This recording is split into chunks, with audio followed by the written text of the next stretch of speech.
أعوذ بالله من الشيطان الرجيم.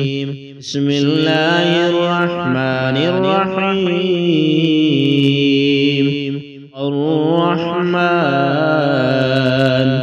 علم القرآن خلق الإنسان علمه البيان. الشمس والقمر بحسبان والنجم والشجر يسجدان والسماء رفعها ووضع الميزان ألا تطغوا في الميزان وأقيموا الوزن بالقسط ولا تخسروا الميزان. والأرض وضعها للأنام فيها فاكهة والنخل ذات الأكمام والحب ذو العصف والريحان. فبأي آلاء ربكما تكذبان؟ خلق الإنسان من صلصال كالفخار وخلق الجان من مارج من نار. فبأي آلاء ربكما تكذبان؟ رب المشرقين ورب المغربين. فبأي آلاء ربكما تكذبان؟ مرج البحرين يلتقيان بينهما برزخ لا يبغيان.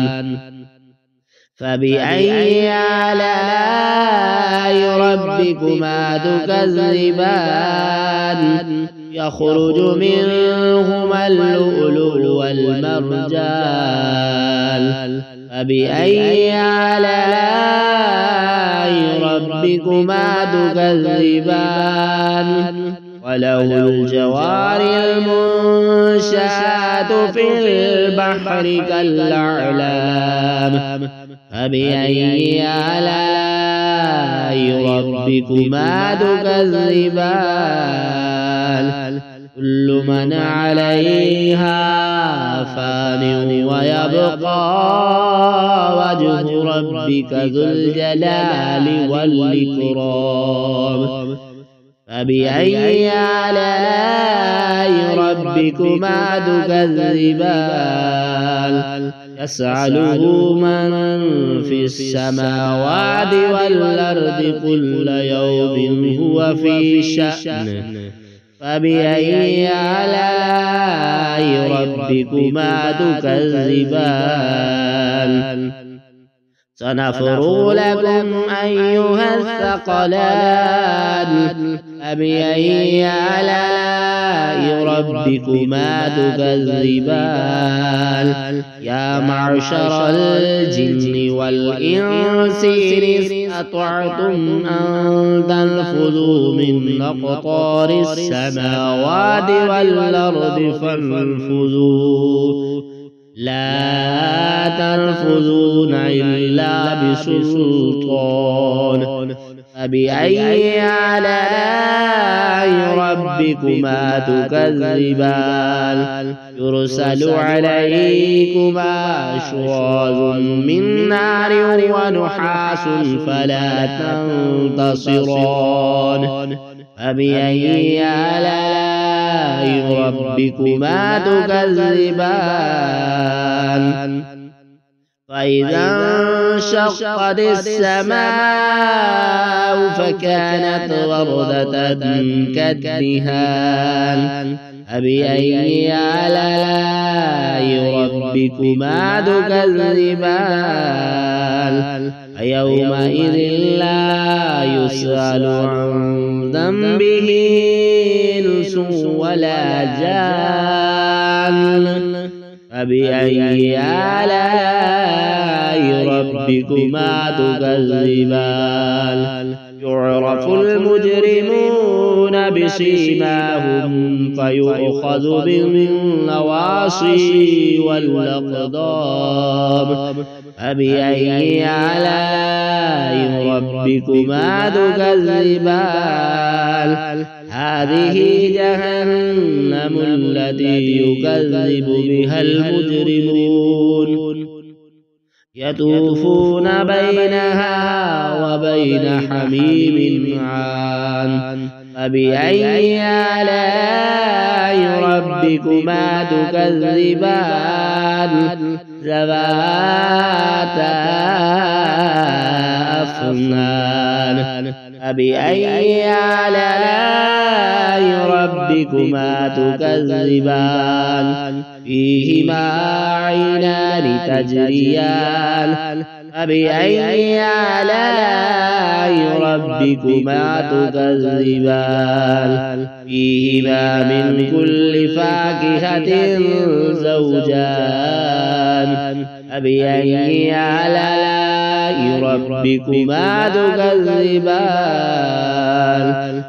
متكئين على فرش بطائنها من استبرق وجنى الجنتين دان فبأي آلاء ربكما تكذبان فيهن قاصرات الطرف لم يطمثهن إنس قبلهم ولا جان فبأي آلاء ربكما تكذبان كأنهن الياقوت والمرجان فبأي آلاء ربكما تكذبان هل جزاء الإحسان إلا الإحسان فبأي آلاء ربكما تكذبان ومن دونهما جنتان فبأي آلاء ربكما تكذبان مدهامتان فبأي آلاء ربكما تكذبان فيهما عينان نضاختان فبأي آلاء ربكما تكذبان فيهما فاكهة ونخل ورمان فبأي آلاء ربكما تكذبان فيهن خيرات حسان فبأي آلاء ربكما تكذبان حور مقصورات في الخيام فبأي آلاء ربكما تكذبان لم يطمثهن إنس قبلهم ولا جان فبأي آلاء ربكما تكذبان متكئين على رفرف خضر وعبقري حسان فبأي آلاء ربكما تكذبان تبارك اسم ربك ذي الجلال والإكرام